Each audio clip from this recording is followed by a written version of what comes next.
নমস্কার, আবার বহুদিন পর একটা লং ভিডিওতে ভ্রমণ ভোজনের সকলকে স্বাগত। গিয়েছিলাম সেদিন সৃষ্টিশ্রী মেলাতে। মেলার বাঁ দিকে ঢুকে দেখি ভীষণ সুন্দরভাবে বাঁশের ওপরে খোদাই করে ওরা হাতের কাজ করছিল। দেখতে অসম্ভব সুন্দর লাগলো। আর ডান দিকে বসেছিল ব্যাগের একদম মেলা বলতে পারেন। ব্যাগের সাথে সাথে ছিল জামা কাপড়, কুর্তি, হাতে বোনা ওড়না, আর ছিল পটচিত্রের প্রচুর দোকান। তবে একটা জিনিস লক্ষ্য করলাম, এইবার মেলাতে কিন্তু শুধু মেয়েদের জন্যই নয়, ছেলেদের জন্যও ছিল প্রচুর দোকান। ছেলেদের পাঞ্জাবি, জামা, তার সাথে ছিল আরও অনেক কিছু। ঘর সাজানোর পাশাপাশি ছেলে মেয়ে সকলের জন্য মেলাতে প্রচুর কিছু থাকলেও মেলার মধ্যমণি ছিল কিন্তু এই কারিগরি দোকানটা। মেলার একদম মাঝখানে অবস্থিত এই কারিগরি হাট ছিল রমরমা বাজার। মেলা যদিও অনেক দিন ধরে চলছিল, আমি সময় করে আসতে পারিনি। মেলার একদম লাস্ট দিনে সকাল সকাল আমি আর মা পৌঁছে গেছিলাম এই মেলাতে। দেখি কারিগরি হাটে হেন কোনো জিনিস নেই যা পাওয়া যাচ্ছিল না। সুন্দর সুন্দর ছবি আঁকা ট্রে, কেটলির ওপর ছবি আঁকা, ফুলের পট সাজানো তার ওপর ছবি আঁকা, আর কি সুন্দর সুন্দর জামার মধ্যে ওনারা ডিজাইন করছিলেন। কাকিমা আমাকে দেখাচ্ছিলেন ওনার হাতের কাজ, তা একটু ক্যামেরা বন্দি করে রাখলাম। আর এই ওপরের জামাগুলো, এগুলোতেও ওনারা হাতের কাজ করেছিলেন। এই হলো সেই কারিগরি হাট, যেখানে প্রচুর মানুষ তাদের শিল্পকলা ফুটিয়ে উঠেছে বিভিন্ন জিনিসের মধ্যে দিয়ে। আর কি সুন্দর রং বেরঙের জিনিস দেখে মনটাই ভালো হয়ে উঠছিল। এখানের এই ওড়নাগুলোতে দেখুন কি সুন্দর মাছের ছবি আঁকা, কোনোটাতে ফিগার আঁকা, আর এই যে সাদার উপরে কালো দিয়ে মাছের আঁকাটা, উফ, এই ওড়নাটা জাস্ট আমার ফাটাফাটি লেগেছে। তবে এই ওড়নাগুলোর সাথে সাথে আপনাদের একটা ওড়না দেখাই। এই যে নীল ওড়নাটা যেটা মা হাতে ধরে আছে, সেটা কিন্তু বেশ সুন্দর আর দামও খুবই সস্তা।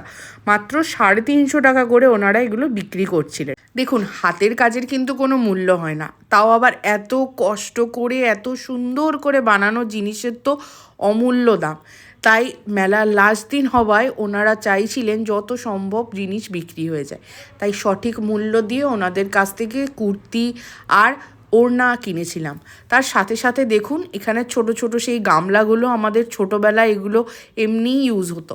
এখন সেগুলোতে রং করে ট্রেগুলোতে প্যাঁচার ছবি, মানুষের ছবি, সরস্বতীর ছবি, আর এই দুর্গা ঠাকুরের ছবিটা আমার ভীষণ পছন্দ হয়েছিল। ইভেন কি ওনারা তখন সঙ্গে সঙ্গে বানিয়ে সেগুলোতে পালিশ করে রোদে শুকাতেও দিচ্ছিলেন। শীতের রোদ বেশি তেজ নেই, তাও যতটা শুকিয়ে যায় ততটাতেই লাভ। এবার এই মেলায় ঘুরতে ঘুরতে যা দেখলাম, এখানের এই কারিগরি হাট এত রমরমা বাজার দিয়েছিল যে মানুষের অন্য কোথাও যাওয়ার ভিড় হচ্ছিল না। তবে সত্যি চোখের সামনে এত সুন্দর কাজ করতে দেখে জাস্ট ভালো লাগছিল। মনে হচ্ছিল বসে বসে কিছুক্ষণ ওনাদের হাতের কাজ দেখি। এত রং বেরঙের ট্রে, কাপ, গ্লাস, তার সাথে চায়ের কেটলি, কোস্টার, হ্যারিকেনের ওপর আঁকা, মানে সেই ছোটোবেলায় হারিয়ে যাওয়া জিনিসগুলোতে ওনারা যেন একদম প্রাণ দিয়ে দিয়েছেন রঙের তুলিতে। ওপরে দেখছেন ছেলেদের জন্য পাঞ্জাবিতে কি সুন্দর ডিজাইন করা জিনিস, হাত পাখাতে, যেই হাত পাখা দিয়ে ছোটোবেলায় কত মার খেয়েছি, তাতে আবার রং করে ছবি এঁকে বিক্রি হচ্ছে, ভাবা যায়। মাত্র কারিগরি হাটেই কিন্তু মেলা শেষ নয়, এছাড়া ছিল বেতের দোকান, সঙ্গে ছিল শাড়ির প্রচুর দোকান।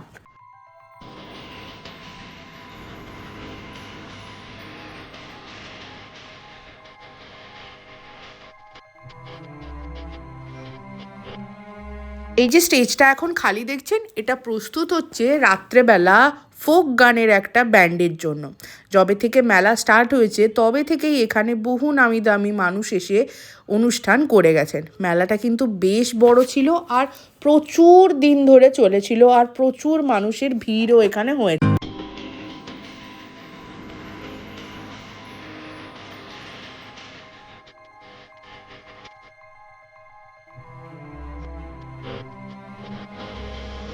এই মেলাতে কারিগরি হার, জামা কাপড় ছাড়াও ছিল কাঠের তৈরি বিভিন্ন মূর্তি, শিবলিঙ্গ, হাতি, তার সাথে দুর্গা, সরস্বতী, কার্তিক, গণেশ, সবার একটা অসম্ভব সুন্দর মূর্তি এখানে দেখলাম। তার সাথে রাধাকৃষ্ণ, দারুণ লাগলো এই দোকানটা দেখে। সঙ্গে ছিল শাঁখের দোকান, আর ছোট ছোট বাচ্চাগুলোকে দেখছেন, তারাই তো মেলাতে প্রায় মজা করছিল।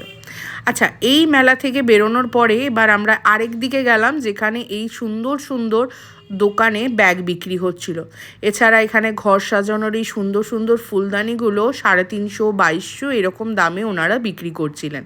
আর ওই যে বললাম, কেবলমাত্র মেয়েদের জন্য নয়, ছেলেদের জন্য এখানে প্রচুর কিছু আইটেম ছিল। এই যে রং করা জামাগুলো দেখছেন, এগুলো ওনারা হাতে এঁকেছেন। প্রচুর দোকানে বিক্রি হচ্ছিল হাতে তৈরি করা ট্রে, মেয়েদের গয়না, আরও অনেক কিছু। এখানে আবার একটা ছোট্ট কুর্তির দোকানও ছিল। লাল কুর্তিটা কি সুন্দর দেখতে। আর এই যে দেখছেন মাটির তৈরি খেলনাবাটি, সেই ছোটোবেলার কথা মনে করে দিয়েছিল। মেলাটা প্রচুর বড়, চারপাশ দিয়ে ঘুরে ঘুরে দেখতে দেখতে জাস্ট মনে হচ্ছিল শেষই হবে না। এছাড়া বিভিন্ন ধরনের গাছের দোকান, তার সাথে ছিল এখানে ওই ছাতার মধ্যে ওনারা আবার এঁকে দিচ্ছিলেন। কেউ কেউ আবার ইনস্ট্যান্ট বসে প্যাঁচা আঁকছিলেন। বেরোতে যাব ঠিক সেই সময় দেখলাম এই দুর্গা মূর্তিটা, কি সুন্দর দেখতে না। এগুলো ওনারা তৈরি করেছিলেন ওই দড়ি দিয়ে মনে হয়। এখানে একটা গণেশের মূর্তি ছিল, তার সাথে সরস্বতী মূর্তি ছিল, অসম্ভব সুন্দর। আর দামও কিন্তু খুবই রিজনেবল, মাত্র 450, 350 টাকায় ওনারা এগুলো বিক্রি করছিলেন। হাতের এত সুন্দর সুন্দর কাজ, তার কি কোনো মূল্য হয়? আমাদের এখান থেকে কয়েকটা জিনিস কেনার ছিল, সেগুলো নিলাম। এবার বাড়ির পথে রওনা। ভিডিওটা আজকে এই পর্যন্তই রইল। মেলাটাও আজকে শেষ দিন। ভিডিওটা ভালো লাগলে অবশ্যই লাইক করে দেবেন। ভালো থাকবেন, সুস্থ থাকবেন। দেখা হবে আরেকটা অন্য ব্লগে।